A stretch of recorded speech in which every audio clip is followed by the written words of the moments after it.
Alright, good morning. Today is the day, butchering day.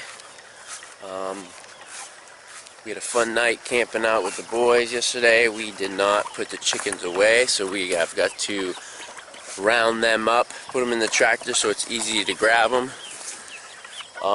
Pretty excited. We don't take it lightly. Butchering is not something to laugh about. We're getting food. We're taking a life, and their life is going to give us life by us eating their meat. So we definitely want to teach the kids where their food comes from, raise them healthy, happy, and allow them to express their animal behavior and live off their life, so then when it's time for us to eat, we have a healthy bird, we know where it comes from, and we eat what God provided for us.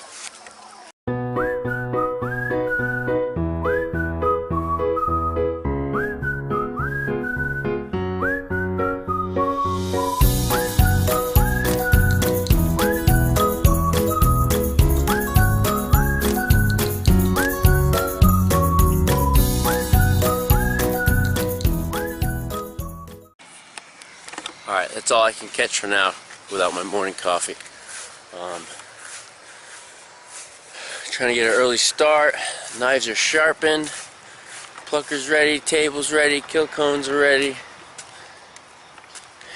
and we're ready.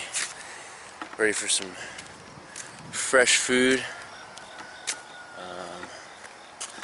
I will show you the process. I'm not going to do a step-by-step video of how to butcher a chicken. If you want to see my last year's video, I will share the link. But this is just going to be a journey of the day. I might show you a little bit, but we're going to get the kids involved, teach them. But pretty excited. Alright, so we took out their food last night, so they would have nothing in their crops. Their crop is a little, I don't know, like a little sack that they store their food and where they grind it up. So right now we caught all the birds. Weston helped me put them all in the tractor. So now we're just going to put some feed in for the turkeys and the egg layers so they can eat. Right now the meat birds are ready to go.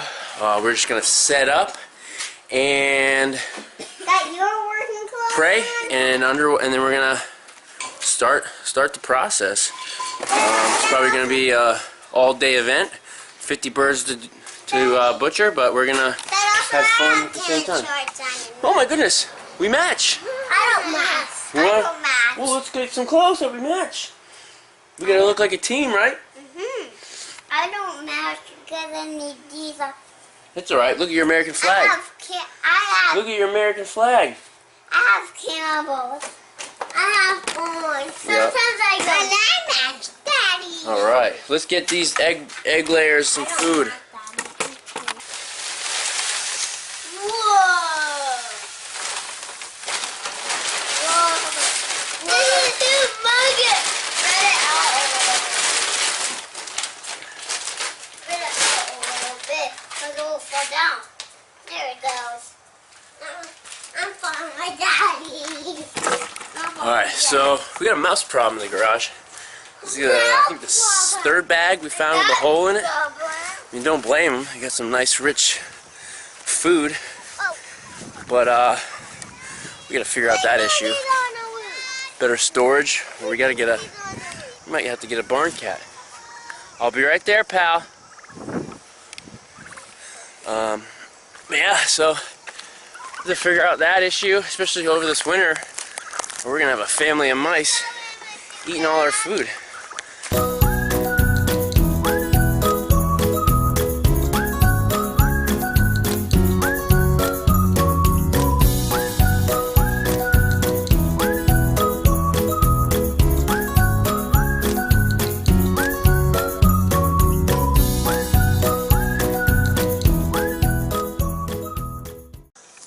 Alright, so we're all set up, ready to go. We got the kill cones all set up. What you do is you plop the chicken in here upside down. We're going to nick its carotid artery. It's going to bleed in the bucket. And we're going to bring it over here.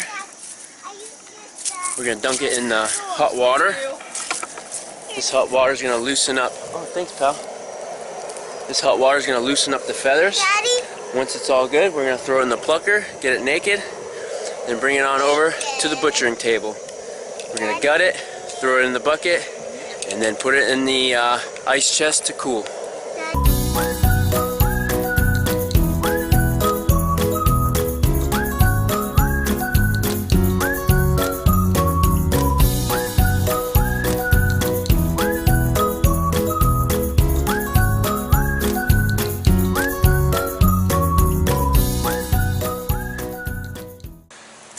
Alright, so we are having issues with our plucker. For some reason I was thinking last year the motor wasn't good, so I changed it out, but we're having issues with the belt. We're going to go try to get another belt, and then we're thinking the belt's too small, so it's pushing on the axle and slowing it down. So we're going to try to get a new belt. We're going to finish the ones we got. We got a half naked bird here. First one we're good, but we're going to go, we'll see, and then maybe we'll have to switch back to motors.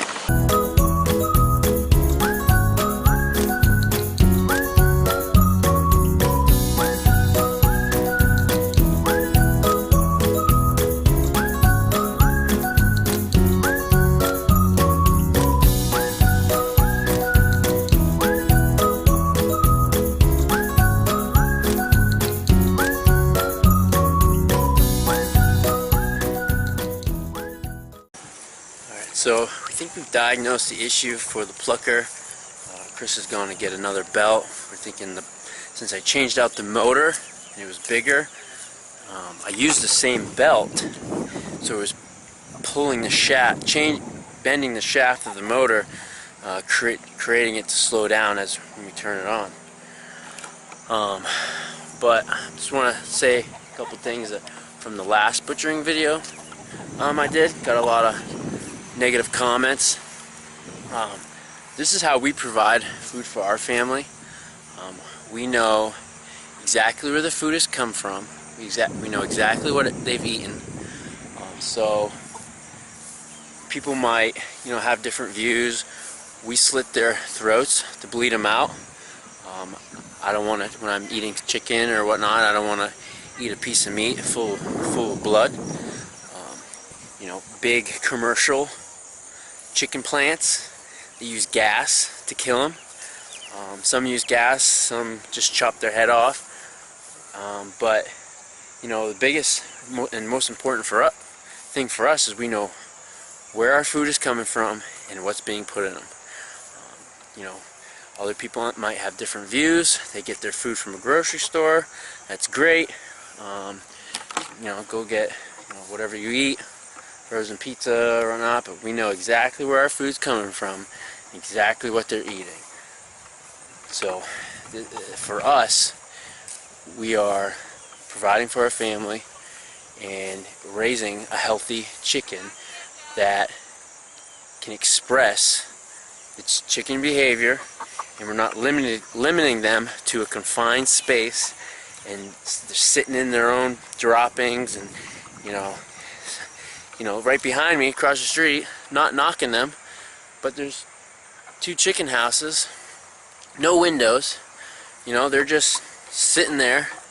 They're great neighbors, but that's their way of life, that's their way of living, that's how they provide for their family, and I'm not knocking them for it. And they're doing what they need to do.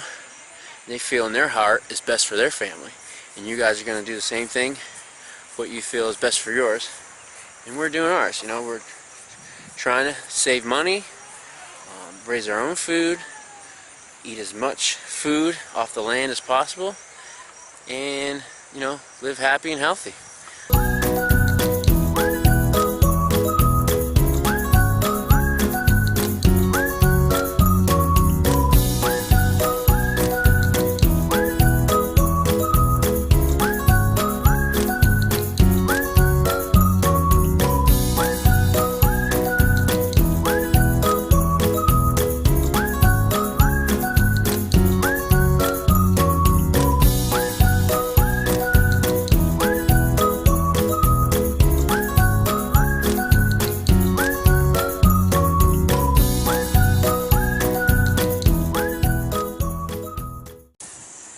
And one of the biggest, probably most comments I've gotten from our last butchering video was saying how cruel we are for nicking their throat and killing them, to kill them, to bleed them out and kill them. First off, right when you nick the throat, their blood pressure drops and they're out. Yeah, they're still moving around, those are nerves, the heart is still pumping, but that's what you want the heart to pump the blood out. I mean, how do you think these mass commercial chicken plants kill chickens? You know, it's not like they're singing them to death or reading them a book. They're killing them, they're cutting their heads, or they're gassing them, and then the gas gets in the meat. You know, you got to kill something somehow. I mean, people have lost the connection of farming by just driving to a grocery store, going to the meat section, and grabbing a package of meat, and then bringing it home. They've lost the connection from the farmer to the store, and how the meat gets there. It's got to get there one way, you know. It's raised, and then it's killed. And we are just doing it at our home. We are practicing sanitary. We're being as clean as possible. We understand the risks of chicken, the salmonella, but if you have a clean environment, you're going to have a clean product. So that's the biggest issue, is people just have lost the connection where actual food comes from, because it's so easy to just drive to the store and pick it up.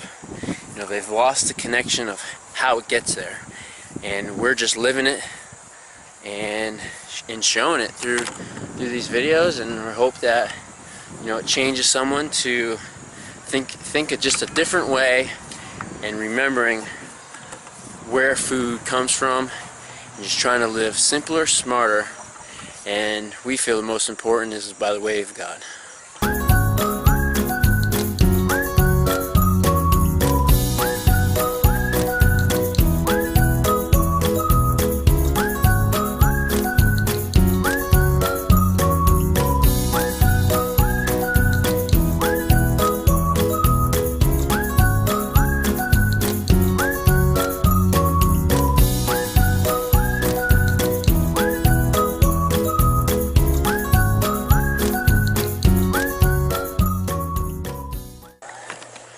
And then there was one. 50 down, 49 down, one left, and then it's cleanup and packaging. Alright, all cleaned up. We put all the guts, byproduct, into the compost. And I know I'm going to get a lot of comments of, oh, you can't put meat in compost, but you can if you have a lot of carbon. And so that's one thing with the wood chips. Made a pit into the compost square, and we're going to fill it up with chips, and we have tons of carbon eating away on the nitrogen, and it'll be all set for the spring. So our first butchering day is complete.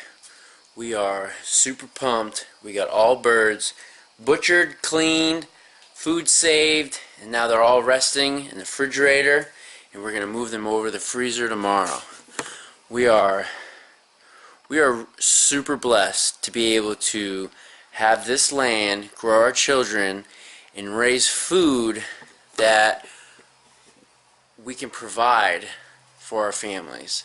Not a lot of people have the ability to do that. A lot of people are struggling, and you know, we're healthy, and we are just so blessed to be able to do what we love and be able to provide for our loved ones.